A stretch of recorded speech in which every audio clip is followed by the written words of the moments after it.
Good afternoon, everyone. Today, I'd like for us, all of us here this afternoon, to just do a little bit of thinking and self-reflection on this topic on our data, your data. I'm sure a lot of you here will probably agree with me that we live in very exciting times. There's this excerpt from a recent report by McKinsey saying that right now, at this point of time, we are already living in the year 2025, simply because back in the year 2020, we were already in 2022. Think about that.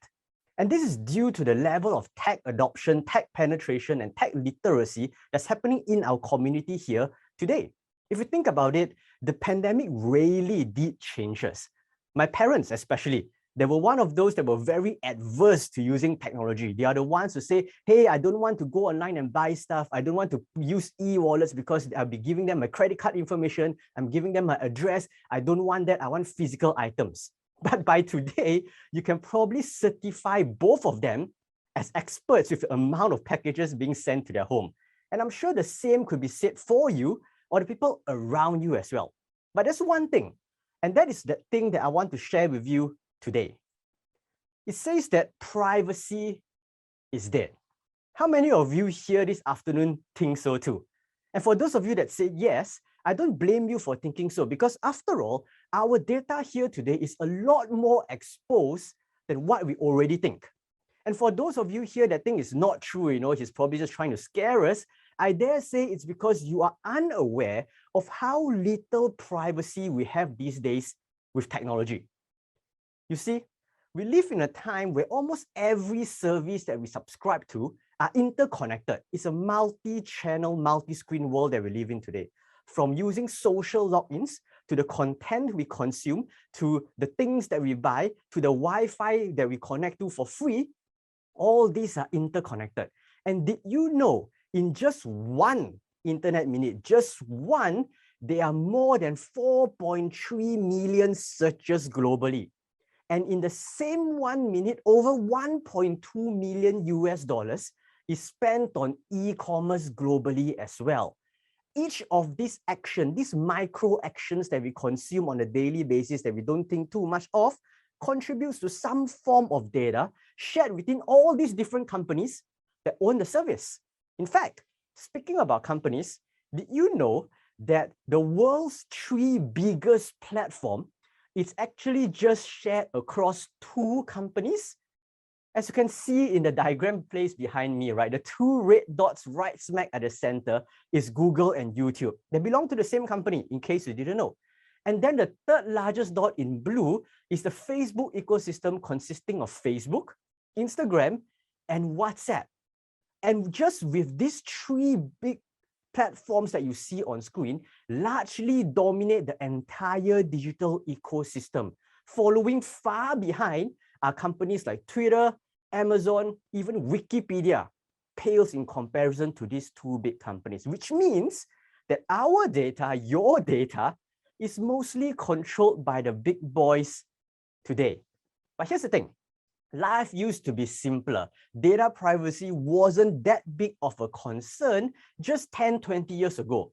This because data is used to be stored on physical hardware, not on the clouds.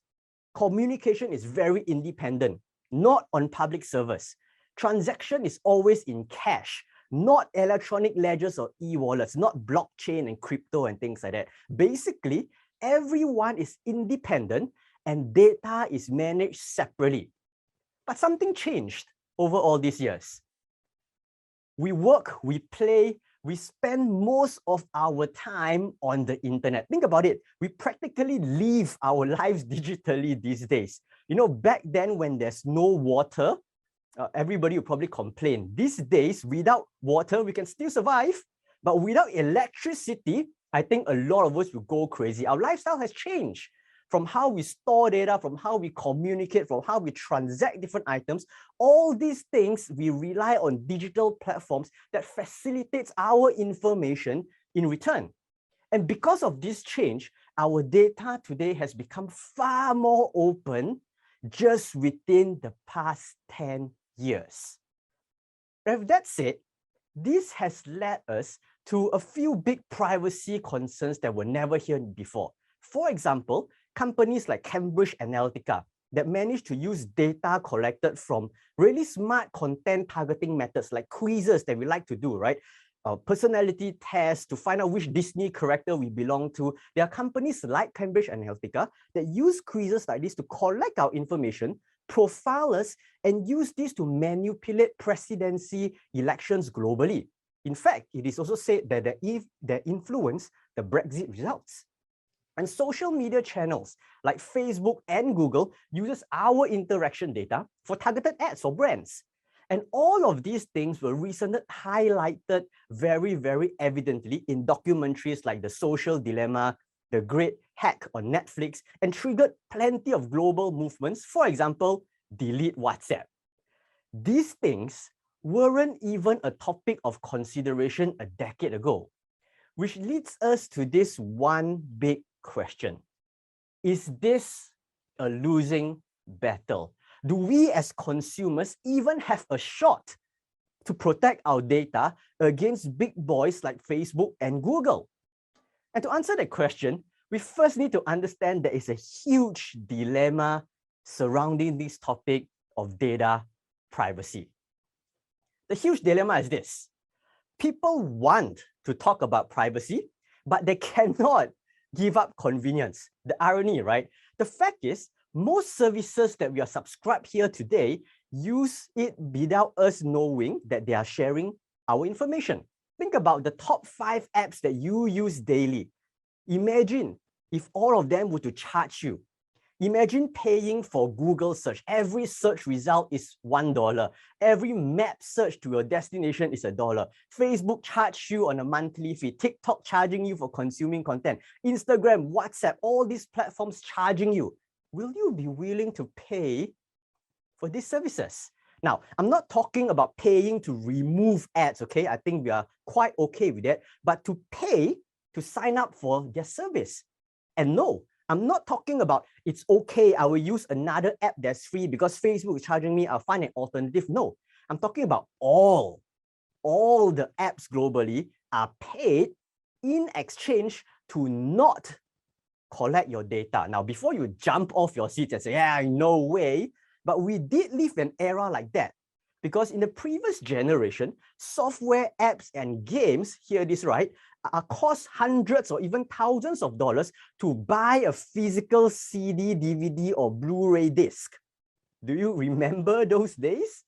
Those were the days where we paid for this in exchange for no data being shared. Are you willing to go back to those days?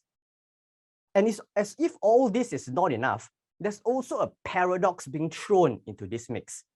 And the paradox is this. People talk about it as well. They talk about data privacy.